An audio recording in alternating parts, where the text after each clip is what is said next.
Well, it's wintertime again, and one of my wall heaters always acts up, so I'm going to clean it and see if that helps. First thing I did was make sure this knob was to the off position, but I also should have turned the gas valve off. Okay, number one, I have absolutely no idea what I'm doing, and I took a risk, which you should not do, but I'm going to take you through my journey anyway in case it can provide some information elsewhere that will be helpful for you. I took the cover off with one screw on the top, and then I took this heat shield off. It's supposed to have 4 screws, but it had 3. So after I took the 3 screws out, I just lifted it and slid it out.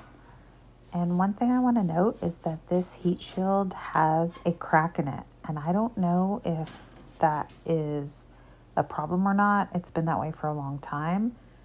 So if anybody has any information on that, I'd appreciate your response. I wanted to show you a close-up of what I'm talking about here. I also did inspect this heat exchanger to see if there were any cracks in it. I did not notice any. I also checked all the way around it once I removed it. And I took these 2 screws out from this brace or bracket, and that will help for the piece above it to slide up into the chute so that we can remove the heat exchanger. Again, I'm not experienced, so I hope I have all these names and titles correct of the parts.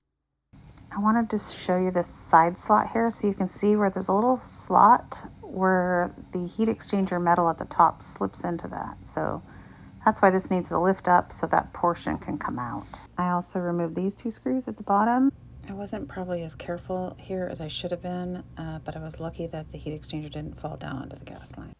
And then I moved up to this brace in the middle that's holding the whole piece in and removed the screws there on both sides underneath. I think I'm going to have to slide this up and then pull this out.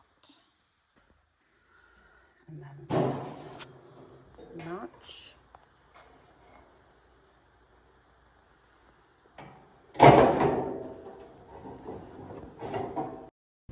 So after I got this removed, I took it outside and hosed it down from both directions, top to bottom and then bottom to top. And you can see the gunk in there.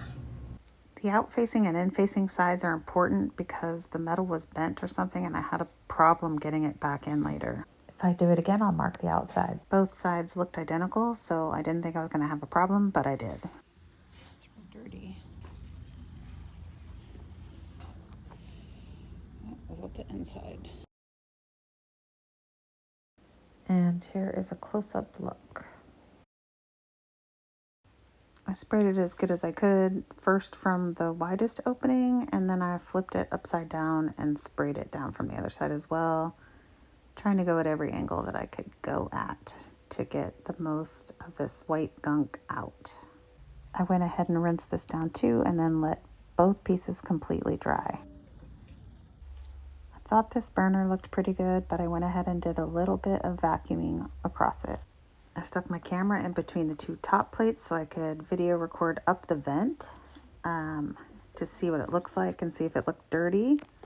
And I could see some light through there, so I think that is pretty clean. It definitely didn't look blocked, but I went ahead and vacuumed anyway.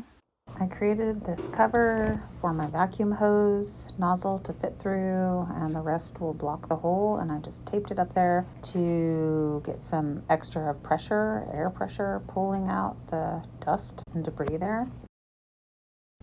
I did try to get a professional duct cleaning service out, and they wanted to charge $175, so I agreed, but they never called me back, and during our discussion, they said they were not going to go on the roof. They were just going to suction it from here for a half an hour. So I figured I could do that. I don't have a shop vac, but I have a rainbow vacuum cleaner and it suctions the dust into water. So I thought that was a good option. Not much came out of there, but in all honesty, it did not go the full half an hour. I only vacuumed a few minutes and then I touched up this bottom section here where the burner assembly is. And later, I end up taking that out for testing, but I'll show you that in another video. I reassembled it off camera. And I made a mistake on. Make sure you know which is the front and the back of this because it looks identical, but it was hard to put in. And also make sure you turn off your gas, not just the pilot light.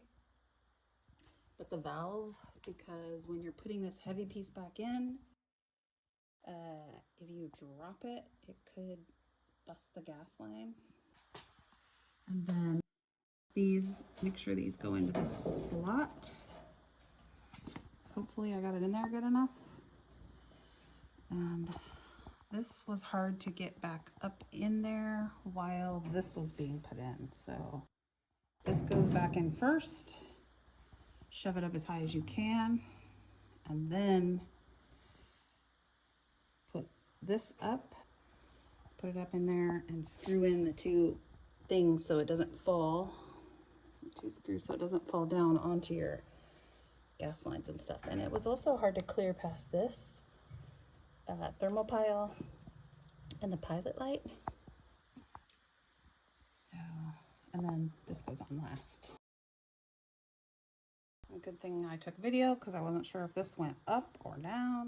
My other regret is that I didn't brush up into the vent, but hey, the pilot light lit up and it ran beautifully for one full day before I started having problems again.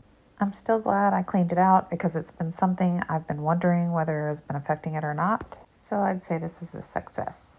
I hope this was helpful. If so, please like and subscribe and have a blessed day.